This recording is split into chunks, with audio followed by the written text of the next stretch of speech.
అయితే సార్ ఇక్కడ ఒక మాట చెప్పండి. నిన్న కవిత గారు బయటికి రాగానే చెప్పినటువంటి స్టేట్మెంట్స్ కొన్ని ఇంట్రెస్టింగ్‌గా ఉన్నాయి. అట్లే కాంట్రవర్సీ కూడా అని అనుకోవచ్చు.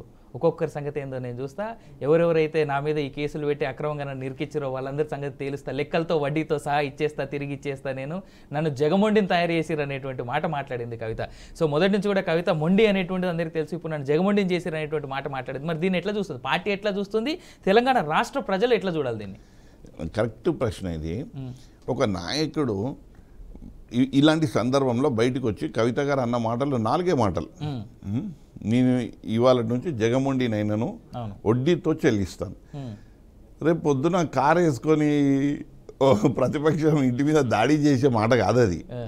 రాజకీయాలల్లో ఎప్పుడైతే ఈ పంతం ఎప్పుడైతే నాయకులు ఈ పంతంగా మాట్లాడతారో దీని యొక్క అభిమతం ఏంది అని అంటే ఖచ్చితంగా ప్రజలను చైతన్యం చేస్తాం, మా మీద పెట్టిన కేసులను ఇది అక్రమం అన్నది నిరూపిస్తాం, ప్రజల యొక్క అభిమానాన్ని గెలుచుకుంటాం, రాబోయే రోజుల్లో అంతే కసిగా పనిచేసి అధికారంలోకి వస్తాం. మాకు ఏదైతే వాళ్ళు ట్రీట్మెంట్ ఏదైతే చేశారో వాళ్లకు రెట్టింపు ట్రీట్మెంట్ అంటే ఏముంటుంది? వాళ్ళకు అధికారం కొలగొట్టడమే రెట్టింపు ట్రీట్మెంట్. భౌతికంగా వాళ్ళ మీద దాడి కానీ లేకపోతే కక్ష సాధింపులు కానీ రాజకీయాలలో తీసుకునేది ఉండదు.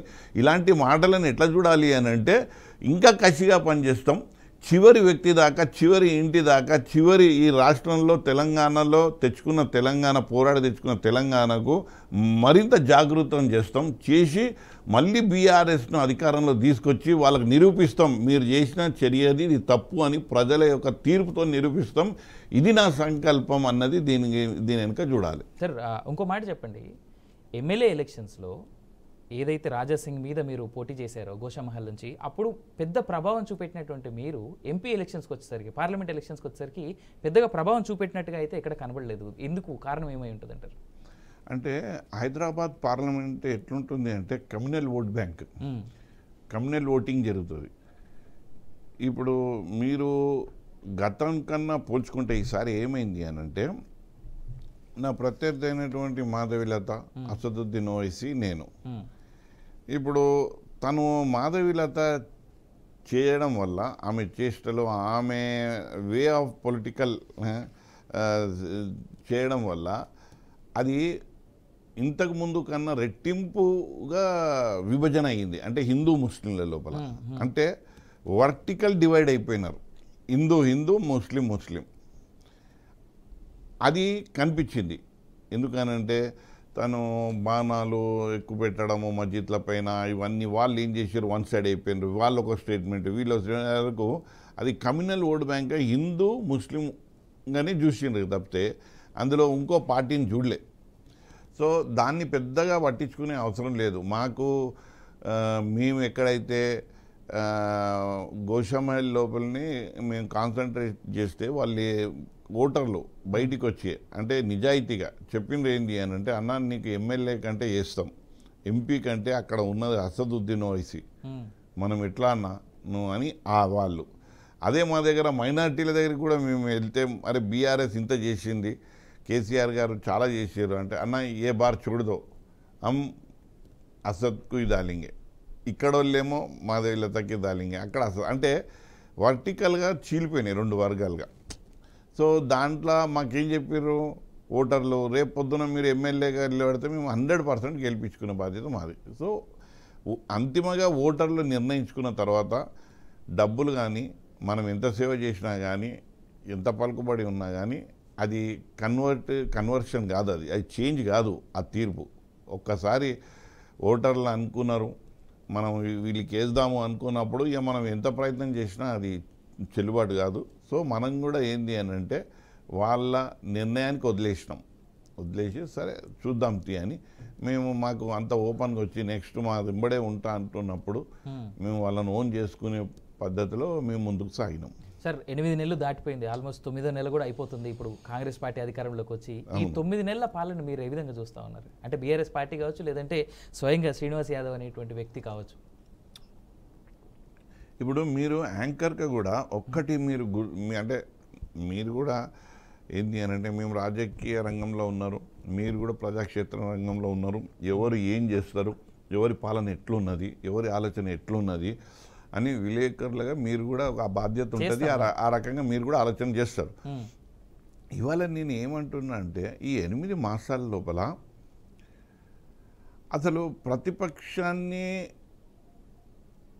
మాట తీయకుండా ఏది కానీ నిర్ణయము, ఏది కానీ మాట, ఏది కానీ ఆయన చర్య లేదు. అంటే ప్రతిపక్షాన్ని ఇప్పుడు బీఆర్ఎస్ 10 సంవత్సరాలు అధికారంలో ఉన్న పార్టీని ఓటమి పాలు చేసి రేవంత్ రెడ్డి గారు అధికారంలోకి వచ్చారు. అయిపోయా, నువ్వు ముఖ్యమంత్రి అయినావు, ప్రతిపక్షాల మాట ఇంకా నువ్వు మాట్లాడనే వద్దు. ఎప్పుడు మాట్లాడాలి? మళ్ళీ ఎన్నికల సంవత్సరం వచ్చినప్పుడు మాట్లాడాలి. అది మేము గతంలో రాజశేఖర రెడ్డి గారు కానీ, ఇంకా గతంలో చంద్రబాబు గారు కానీ వాళ్ళ పని వాళ్ళు చేసుకుంటూ వెళ్ళిపోయినారు. ఇక్కడ ఆ రకంగా కనిపిస్తలేదు. ఇంకా ప్రతిపక్షాలను ఏదో అభద్రతా భావం, ఏదో తెలియని నిరాశ, నిస్పృహం, ఏదో అధికారాన్ని పూర్తిగా సంతృప్తి పరచుకోకుండా, అధికారంతోనే అద్భుతాలు చేయకుండా, ప్రతిపక్షాన్ని భాగ్యస్వామ్యం చేసి, ప్రతిపక్షాల మీద నెపం నెట్టి, ప్రతిపక్షాలను వాళ్ళ మీద ఆరోపణలు చేసి, వాళ్ళను జతగలుపుకొని పాలన సాగిస్తున్నారు తప్పితే అసలు పాలన చేయడం అని అంటే అయిపోయా. ప్రతిపక్షం బీఆర్ఎస్ పార్టీ పేరు కూడా ఎత్తొద్దు. వాళ్ళు ఇవాళ బీదలకు, బడుగులకు, బలహీనులకు కావాల్సింది ఎంతో ఉంది. ఇవాళ ఆ పని చేసుకుంటూ ముందుకు వెళ్ళాలి. కానీ అలాంటి పరిస్థితి ఇవాళ కనబడతలేదు రేవంత్ రెడ్డి సర్కార్లో, కాంగ్రెస్ సర్కార్లో. ఇవాళ అది లోటు కనబడుతుంది. ఇంకా ప్రతిపక్షం గురించి ఎందుకు మాట్లాడుతుంది? ఇంకా 4 సంవత్సరాలు ఉన్నది. ఎవరు ఏంది ఎట్లుంటారో తెలియదు. ముఖ్యమంత్రి అవకాశం రేవంత్ రెడ్డి గారికి వచ్చింది. అదే మాట కేటీఆర్ చెప్తున్నారు, అదే మాట హరీష్ రావు గారు చెప్తున్నారు, అదే మాట కేసీఆర్ కూడా చెప్తున్నారు. ఏంటంటే పాలన అందించండి, దాని మీద దృష్టి పెట్టండి. అది దృష్టి పెట్టలేరు. సార్ ఓ మాట చెప్పండి నాకు, గౌలీగూడ తర్వాత గోషామహల్ ఏరియాలో సీనన్న అంటూ మీ దగ్గరికి హ్యాపీగా అందరూ వచ్చి ఏ సమస్యలున్నా ఏమున్నా అని చెప్పేసి శ్రీనివాస్ యాదవ్ గారు కాకుండా సీనన్న అని మీ దగ్గరికి వస్తారనేటువంటి మాట ఉంది. ఎందుకు ఆ ఏరియాలో అంత ఫేమస్ అవ్వడానికి కారణం ఏంటి? మీ ఎడ్యుకేషనల్ ఇన్స్టిట్యూషన్స్ అనుకోవచ్చా, లేదా మీరు చేసేటువంటి సేవా కార్యక్రమాలు అనుకోవచ్చా? అంటే నేను ఎన్ఎస్సిఐ నుంచి స్టూడెంట్ ముందు కాంగ్రెస్లో ఉన్న, నేను గ్రంథాలయ చైర్మన్ కూడా చేసిన 15 సంవత్సరాల కింద. అంటే రాజకీయాలకు ఒక విలువలతోని, ఒక నిబద్ధతతోని, అంటే ఒక కమిట్మెంట్తోని వచ్చినవన్నీ. ప్రజలకు ఏ పార్టీలో ఉన్నా ఎక్కడున్నా కానీ అంతిమంగా సేవా దృక్పథమే మనది లక్ష్యం. ఆ సేవా దృక్పథంతోనే ఇవాళ మా ఫాదర్ పేరు మీద గడ్డం గంగాధర్ యాదవ్ ఫౌండేషన్ పెట్టి ప్రతి ఏటా జాబ్ మేళా వాళ్ళకు ఉద్యోగాలు ఇప్పించి, ప్రతి ఏటా వారికి ఉచిత విద్యను, అంటే ఇంటరు, డిగ్రీ, పీజీ, ఈ కోర్సులు అన్ని కోర్సులు కలిపి వీళ్ళకి ఇంటర్మీడియట్, డిగ్రీ, పీజీ వారికి ఉచిత విద్యనిచ్చి, మళ్ళీ తర్వాత వారికి ఎటువంటి కష్టం వచ్చినా నష్టం వచ్చినా సీనన్న దగ్గరికి వెళ్తే అవుతుంది అన్న ఒక హోప్ ఇచ్చి, ఇవాళ ఆ క్రమంలో మనము సేవాభావంతో ముందుకు నడుస్తున్నాం. అది చూసి మనకు పార్టీలు గుర్తించింది. నేను కేసీఆర్ గారిది నన్ను గుర్తించింది ఏంటి అని అంటే నా పనితనం చూసే. నేను పెద్దగా రాజకీయంగా మాది పెద్ద కుటుంబం కాదు. ఇప్పుడు ఈ పరిస్థితిలో మనం కేవలము ఒక సేవాభావమే మనం నడిపిస్తుంది అన్నది బలంగా నమ్మి ఆ తీరులోనే, ఆ క్రమంలోనే మనం పనిచేసుకుంటూ ప్రజల యొక్క అభిమతాన్ని గెలుచుకుంటూ ముందుకెళ్తున్నాం. అది నా అదృష్టం ఏంటి అని అంటే కేటీఆర్ గారు నేరుగా గుర్తించి ఇలాంటి వ్యక్తులు ఉండాలి పార్టీలో అని చెప్పి నాకు ఎంపీ టికెట్ ఇవ్వడం, వారు చాలా మంచిగా నాకు, అంటే కొద్దిగా లేట్ అయినా కానీ నన్ను మంచిగా గౌరవించి భోజనం పెట్టి నాకు టికెట్ ఇచ్చి మంచిగా వెన్ను తట్టి ప్రోత్సహించి, బీసీ కులానికి చెందినవాన్ని, యాదవ్ తెగకు చెందినవాన్ని రాజకీయాల్లో రాణించాలన్న ఆలోచన సంకల్పం నాకన్నా ఎక్కువ కేసీఆర్ గారికి ఉండటము, వారు నాతో చెప్పడము, నన్ను ప్రోత్సహించడము, ఇలాంటివన్నీ అద్భుతాలు నేను చూసినాం. సో దీనివల్లనే మేము ఏంది అని అంటే ఇంకా ముందుకు నడుస్తున్నాం ఆ బాటలో. బట్ ఇంత చెప్తా ఉన్నారు సార్, గోషామహల్ లాంటి ఏరియాలో గత 3 సార్లుగా, గత 3 ఎన్నికల్లో ఎలా చూసుకున్నా కానీ రాజాసింగే గెలవడం అనేటువంటి జరుగుతూ ఉంది. మరి శ్రీనివాస్ యాదవ్ గారి పనితనం కానీ, శ్రీనివాస్ యాదవ్ గారి వెనకాల ఉన్నటువంటి ఆ ఫాలోవర్స్ కానీ ఎక్కడ వెళ్ళిపోతున్నట్టు, ఎందుకు ఆయనకు ఓట్లు పడట్లేదు? ఎట్లుంటుంది సార్, ఇప్పుడు మీకు చెప్తున్నాను, రాజకీయాలని చూస్తేనేమో దాన్ని యొక్క ప్రజలు నా వైపే ఉన్నారు. కానీ ఎన్నికలు వచ్చేటప్పుడు మతతత్వం అనేది ముంగడ పెడతారు వీళ్ళు.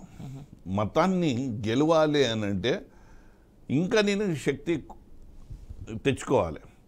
అయితే నేను ప్రతి ఏటా వాళ్లకు చైతన్యపరుస్తూ మతంకి రాజకీయానికి ఎటువంటి సంబంధం లేదు, రాజకీయాలంటే వాటి యొక్క నినాదం అభివృద్ధి, ఆ అభివృద్ధి నేను చేస్తున్నా, అభివృద్ధి చూసి మీరు ఓటింగ్ చేయండి అని నేను 4.5 సంవత్సరాల్లో నేను మొత్తుకున్నప్పటికీ తీరా ఎన్నికల సమయంలో రాముణ్ణి హనుమంతుణ్ణి వీళ్ళని తెచ్చిపెట్టి మీరు నాకు కాదు ఓటేసేది వీళ్ళకు మన హిందూ ధర్మం అని చెప్పి వాళ్ళు ఆడుతున్న ఒక కుట్ర రాజకీయం అంటారా, మతతత్వ రాజకీయం అంటారా, ఏదేమైనప్పటికీ కానీ అవి ముందు పెట్టి వాళ్ళు నెగ్గుకుంటూ వస్తున్నారు. అయితే విషయం ఏంటి అని అంటే ఇప్పుడు మా జనరేషన్ అంటే నేను వచ్చిన తర్వాత ఒక 3-4 జనరేషన్లని నేను వాళ్ళని ప్రభావితం చేయడము, మోటివేట్ చేయడము. ఇప్పుడు ఎక్కువ శాతం అరే గడ్డం శ్రీనని చెప్పింది కరెక్టు, మనకు అభివృద్ధి కావాలి. 11 రూపాయలు చందా ఇయ్యనోళ్ళు రాజా సింగ్, అసలు రాజా సింగ్ అనే వ్యక్తి ఏమీ లేనటువంటి వ్యక్తి వచ్చి ఇవాళ 500 కోట్లకు అధిపతి అయ్యిందంటే ఇది చాలు మనకు, ఇది మనకు అర్థమయ్యేందుకు ఇది చాలు. రాజకీయాలు కేవలం ఏంది అని అంటే వాళ్ళ సొంతానికి వాడుకుంటారు, మతాన్ని మనకు చూపెట్టి ఓట్లు దండుకుంటున్నారు. అధికారంలో వచ్చిన తర్వాత వాళ్ళు డబ్బులు చేసుకుంటున్నారు, అవినీతి చేసుకుంటున్నారు, మనకు మాత్రము దేవుణ్ణే చూపెట్టి మనతో రాజకీయం చేస్తున్నారు అని ఇవాళ ప్రజలు చాలా అద్భుతమైనటువంటి ఆలోచన చేసి ముందుకొస్తున్న తరుణం ఇది. సో ఇవన్నిటినీ మేము రోజు చేసే పని ఇదే, మతం కాదు అభివృద్ధి అని. సో దురదృష్టం ఏంటి అంటే తర్వాత ఎంపీ క్యాండిడేట్ వచ్చినా కూడా ఆమె ఇంకా మతాన్ని ఇంకా లోతుగా పోయింది.